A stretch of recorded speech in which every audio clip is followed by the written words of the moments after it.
Assalamualaikum warahmatullahi wabarakatuh. Perkenalkan, nama saya Zahra Rizdianti dari kelas 2 TPJJ 2. Di sini saya akan menjelaskan tentang perkerasan kaku dan lentur berdasarkan MDPJ tahun 2024. Yang pertama di sini ada soal dari perkerasan kaku. Diketahui data perencanaan jalan 2 jalur 1 arah.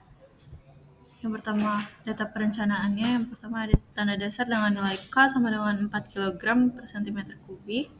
Nomor 2 ada beton dengan MR 40 kg per cm kubik, lalu ada umur rencana 20 tahun, pertumbuhan lalu lintas 5% per tahun, perencanaan jalan, jalan arteri atau primer, bebas hambatan. Lalu data lalu lintas harian pada tahun bukaan untuk satu jalur satu arah dengan jenis kendaraan mobil penumpang 2 ton, 200 kendaraan, bus 8 ton, 214 kendaraan, truk 2 as kecil 6 ton, 1.428 kendaraan, truk 3 as 20 ton, 14 kendaraan, dan truk gandeng 30 ton, 8 kendaraan. Dari data di atas, rencanakan tabel perkerasan kaku untuk 2 jalur 2 arah. Yang pertama, menghitung JKNH, jumlah kendaraan harian niaga. Pertama-tama, jenis kendaraan dan jumlah mobil penumpang 2 ton, 200 kendaraan, bus 8 ton, 214 kendaraan, truk 2 as kecil 6 ton, 1.428 kendaraan, truk 3 as 20 ton, 14 kendaraan, truk gandeng 30 ton, 8 kendaraan. Jumlah JKNH 1.860 kendaraan.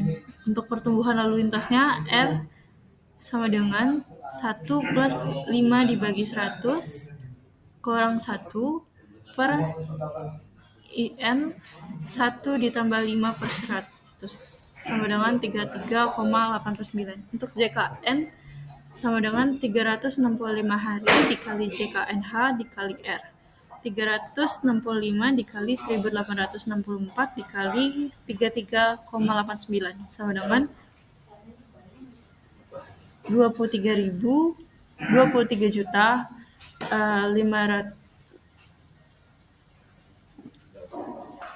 23057400,4 kendaraan. Lalu menghitung jumlah sumbu kendaraan niaga harian JSKNH. Dengan jumlah JSKNH 3.344, JSKN 365 hari dikali JSKNH dikali R. 365 dikali 3.344 dikali 33,89 sama dengan 41364778,4 kendaraan. Lalu menghitung persentase masing-masing beban sumbu. Di sini ada persentase tiap beban sumbu, seperti beban sumbu 2 ton sama dengan 1.428 dibagi 3.344 sama dengan 42,7%. Lalu ada beban sumbu 3 ton 214 dibagi dengan 3.344 sama dengan 6,4%. Lalu untuk beban sumbu 4 ton 1.428 dibagi dengan 3.344 sama dengan 42,7%. Dengan selanjutnya seperti itu. Lalu untuk repetisi beban sumbu sama dengan JSKN dikali persentase beban sumbu dikali koefisien dikali distribusi jalur sama dengan distribusi jalur. Di sini ada koefisien distribusi jalur. Yang pertama ada beban sumbu 2 ton 4136 4778,4 dikali 42,7% dikali dengan 0,70 sama dengan 1236392,26. Dan selanjutnya juga seperti itu.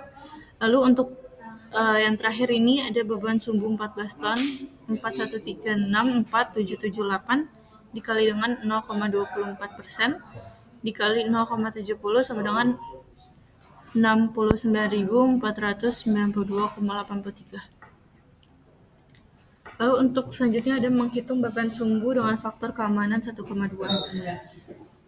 Yang pertama ada A, beban sumbu 2 ton sama dengan 2 ton dikali 1,2, 2,4 ton. Lalu beban sumbu 3 ton 3 kali 1,2 sama dengan 3,6 ton.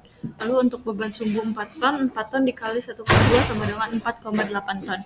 Lalu untuk beban sumbu 5 ton sama dengan 6 ton. Beban sumbu 6 ton, 6 ton dikali 1,2 sama dengan 7,2 ton. Lalu yang terakhir ada beban sumbu 14 ton sama dengan 14 dikali 1,2, yaitu 16,8 ton. Lalu di sini ada menghitung tegangan yang terjadi, dicoba dengan tebal plat beton 20 cm.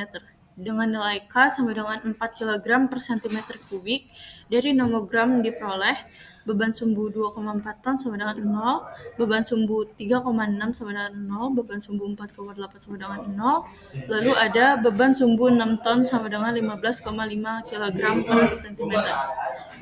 Lalu ada beban sumbu 6 ton sama dengan 0, lalu ada beban sumbu 7,2 ton sama dengan 14 kg, lalu ada beban sumbu 16,8 ton sama dengan 17 kg. Di sini ada menghitung perbandingan tegangan. Menghitung perbandingan tegangan sama dengan tegangan yang terjadi dibagi dengan MR. Lalu ada beban sumbu 2 ton sama dengan 0, beban sumbu 3 ton sama dengan 0, beban sumbu 4 ton sama dengan 0, beban sumbu 5 ton sama dengan 0,39, lalu ada beban sumbu 5 ton sama dengan 0, beban sumbu 6 ton sama dengan 0,35, lalu beban sumbu 14 ton sama dengan 0,425. Di sini ada menghitung jumlah repetisi izin yang terjadi. Untuk semuanya beban sumbu 2 ton, beban sumbu 3 ton, beban sumbu 4 ton, beban sumbu 5 ton, 6 ton, dan 14 ton semuanya 0. Lalu untuk menghitung jumlah presentasi fatigue,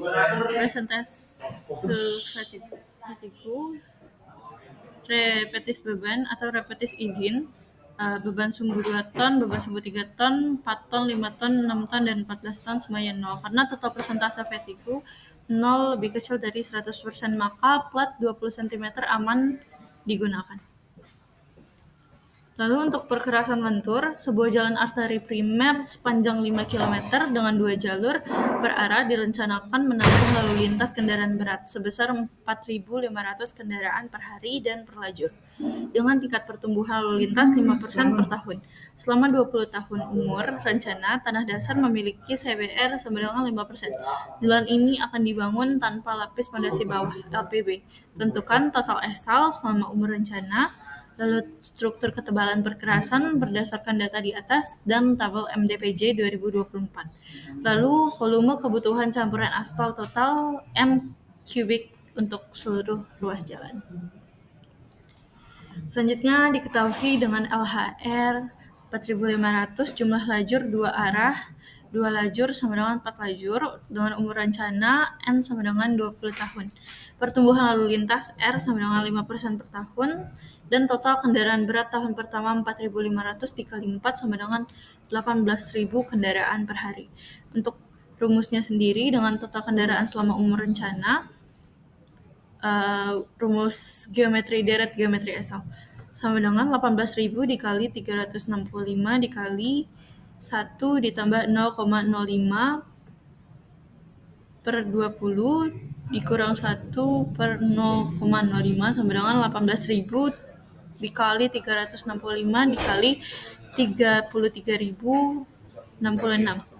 SL sama dengan 18.000 dikali 36 3.665 dikali 33,66 sama dengan 217,1970 juta. Lalu dari tabel MDPJ sendiri, perkiraan berdasarkan tabel CBR 5%, asal kurang dari 200 juta tanpa APB, ACBC dengan tebal 4 cm, ACBC dengan tebal 6 cm, dan ACBS 12 cm, lalu LPA ada 25 cm. Untuk APB-nya tidak digunakan. Untuk menghitung campuran volume aspal dengan ruas jalan panjang 5 km sama dengan 5.000 meter, lebar total 4 lajur dikali 3,5 sama dengan 14 meter, lalu untuk luasnya sendiri ada 5.000 dikali 14 sama dengan 70.000 meter. Volume setiap lapisan aspal untuk ACWC 4 cm sama dengan 0,04 meter lalu dikali dengan 70.000, jadi 2.800 meter kubik. Untuk ACBC sendiri 6 cm, jadi 0,06 dikali dengan 70.000 sama dengan 4.200 meter kubik. Untuk ACBS-nya sendiri 12 cm dikali dengan 70.000 sama dengan 8.400 meter kubik. Lalu di sini ada jawaban akhir dari soal dari perkerasan luntur tadi. Untuk total SL sendiri ada 217.197.900 SL. Untuk struktur perkerasan yang direkomendasikan sendiri ACWC 4 cm, ACBC 6 cm, ACBS 12 cm, LPA 25 cm, dan LPB tidak digunakan. Yang ketiga ada volume total campuran aspal, ACWC 2.800 meter kubik, ACBC 4.200 meter kubik, ACBS 8.400 meter kubik, dan total 15.400 meter kubik. Baik, cukup sekian penjelasan dari saya tentang soal perkerasan lentur dan perkerasan kaku berdasarkan MDPJ tahun 2024. Terima kasih. Mohon maaf apabila ada kesalahan dalam berbicara. Terima kasih. Wassalamualaikum warahmatullahi wabarakatuh.